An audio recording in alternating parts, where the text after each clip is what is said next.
good afternoon, everyone. It's a pleasure to be here. So as Harold says, my name's Catherine Page. I'm Deputy Director in the Department for Science, Innovation and Technology, covering advanced connectivity technologies or future telecoms for the UK government, including the transition to 6G. And I think it's a really exciting symposium that we've got ahead of us over the next day and a half. And pleased to be here to offer both a UK government perspective and to hopefully help steer and manage your way through the different speeches and perspectives that we're going to hear today.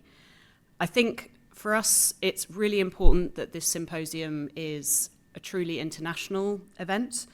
And I know that will be one of the many themes of the discussion. And I'm delighted that it's being delivered in association with the Royal Academy of Engineering, the Royal Swedish Academy of Engineering Sciences, the US National Academy of Engineering, the Indian National Academy of Engineering, and the Canadian Academy of Engineering.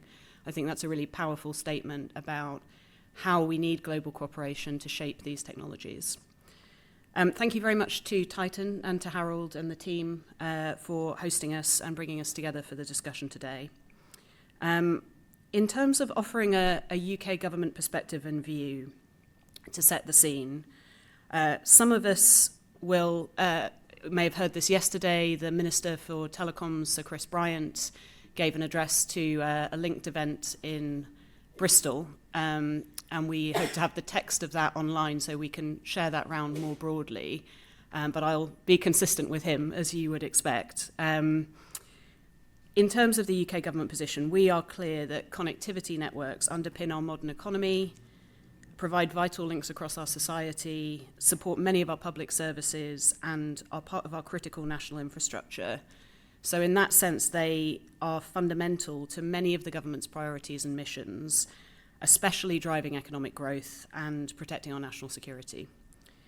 The broader team in which I sit in the Department for Science, Innovation and Technology in the UK seeks to ensure that we get the best connectivity to people across the country now so that they can experience the benefits of connectivity as soon as possible. But while we do that, we're also very aware that that technology isn't standing still and that there are lots of exciting developments that are happening now, which mean in the next 10 years, the best available connectivity should unlock all kinds of even greater benefits for citizens, for businesses, and for governments.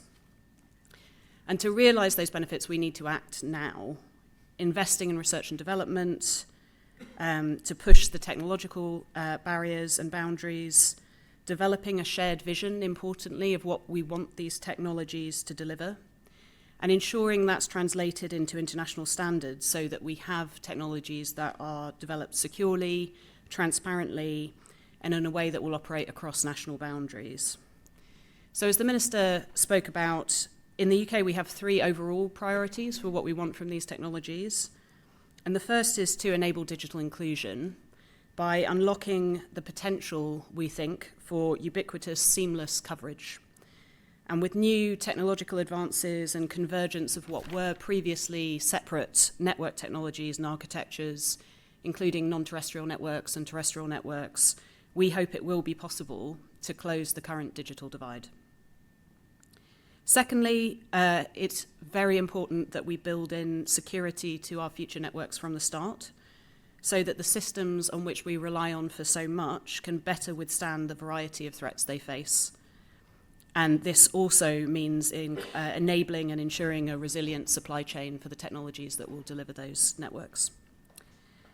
And thirdly, we want to make sure that our connectivity networks are more sustainable so that increasing digitization doesn't come at an unbearable energy and environmental cost.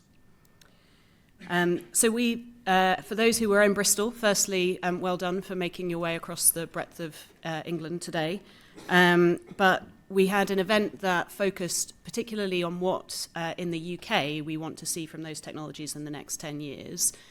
And importantly, that also involved engagement with the general public and with young people who will be, in many ways, the users and the drivers of these technologies.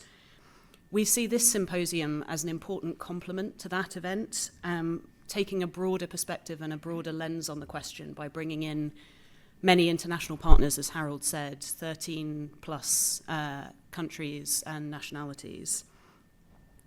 The UK government's committed to playing an active part in driving this agenda. We invest public funding in research and development, including establishing the federated future telecoms hubs, of which Titan is part, bringing together over 20 universities into a confederation. And that sits alongside £250 million of research and development that we've invested in the last 3 years in open and interoperable network technologies. Advanced connectivity technologies will be one of the areas of focus in the digital and technology sector in the government's forthcoming industrial strategy. And that means that government intends to look at all the levers we have within our power, from skills development to procurement, to support its growth. And as we do so, government is committing to working in close partnership with industry, both as developers and deployers of these technologies, to ensure that what we are supporting through our research and development is commercially relevant. And we aim to collaborate closely with like-minded international partners, recognizing that these are technologies that are being developed globally and for a global market. We do this through multilateral policy initiatives, including new bodies like the Global Coalition on Telecoms that the UK is currently chairing, with partners from the US, Australia, Canada, and Japan. Through joint research and development, including our recent reassociation to the UK to Horizon Europe, and through engagement in and cooperation with industry in technical standards bodies like the ITU and through GPP. And I guess our hope for this symposium is that it can bring together all of these elements, as Harold said, researchers, industry, and government on an international basis, to share information about how these important technologies are developing, what impact they can have for our citizens and economies, and what action we need to take to ensure that that impact can be delivered. And we would like this to have a very practical impact. So in the UK government, we will share the record of this symposium with our government chief scientific advisor and national technology advisor. So we can commit to ensuring that we take the outcomes of this symposium to inform our understanding and approach to these technologies in the UK. And I will also share the outcome with international counterparts that I work with in other governments so that they can draw from it as well if they wish to.